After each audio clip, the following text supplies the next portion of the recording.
Hey guys, Abner Miranda here. I'm on my way to a class right now in Dayton, Ohio with Dave Spaulding. The class starts tomorrow, Saturday and Sunday.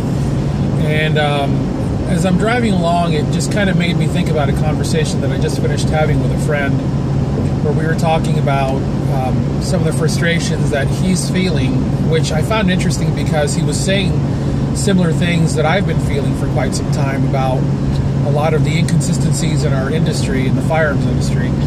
And it was interesting because he was mirroring a lot of what I've been feeling, which he was saying, you know, people aren't wanting to put the effort into this.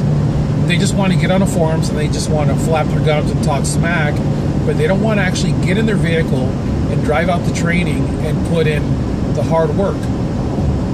And I said to him, tell me about it. I said, right now, I'm driving 6 hours to go to a class that I'm not going to make any money off of. Now, let me explain to you how this works. When you're in firearms media, you have the ability to sell an article or sell a video. Right now, I am in this kind of love-hate relationship with firearms media because I'm so tired of the inbred mindset of the firearms industry. And really, I'm just finding myself in this position where I'm thinking, you know, I don't really want to be doing this anymore from a media standpoint because they're sucking my love of shooting out of me. The chances of me actually getting an article out of this class are about slim to none. The chances of me getting a video that I can actually sell are slim to none. I go to training with different trainers and I trade. I'll do a video on their behalf. I'll give them photographs that they can use for their websites, for their social media, and that's how I'm able to open the doors to get into training. Because corporate photography is extremely expensive, and the guys and gals that I train with understand that. So I trade media for access to their training.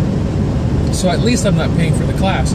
But this truck I'm driving, somebody's got to fill the tank. I'm the one filling it. The hotel that I'm staying for the next 2 days, $378. This is Hampton Inn, mind you, okay? It's nothing spectacular.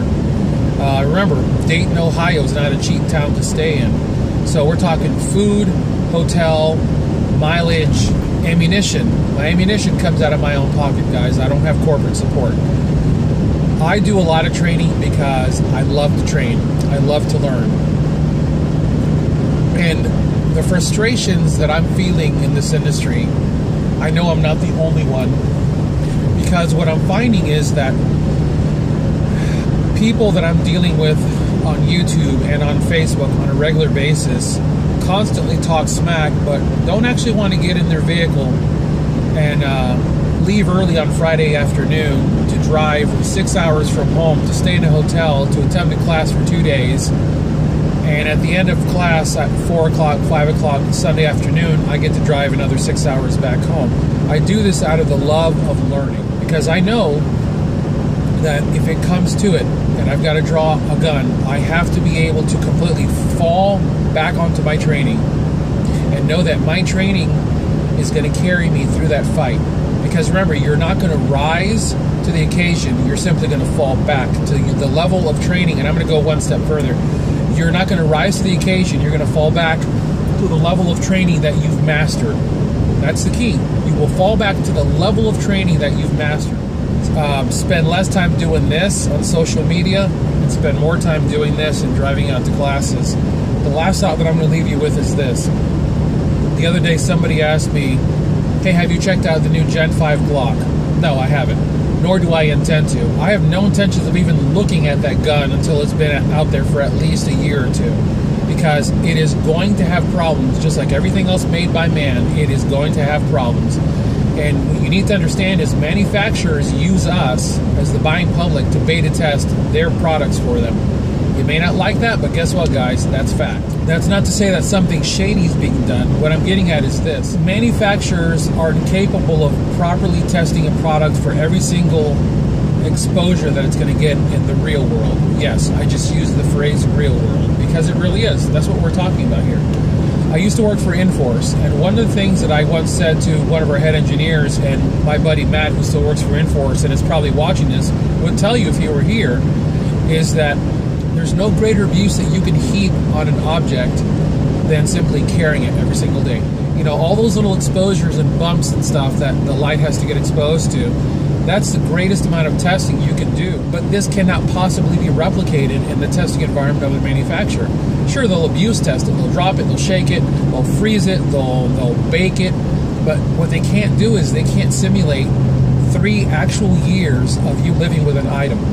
So when I find something like, for example, this ProTac 1L from Streamlight that absolutely stays in the fight, I've dropped, guys, I'm 6'5", I've dropped this thing from above my head, and I've heard it clatter to the pavement, and I marvel every time that I pick it up that the lens isn't cracked, that the body isn't all dinged up, and it just keeps working. Well, to me, this is a good to go light.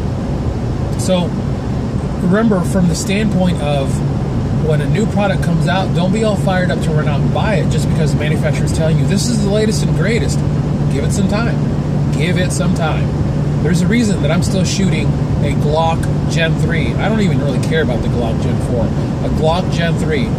The Glock Gen 3 has decades of solid track record.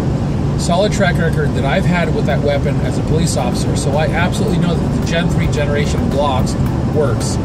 Yeah, I'll eventually get to a Gen 5, but not right now, not anytime in the near future.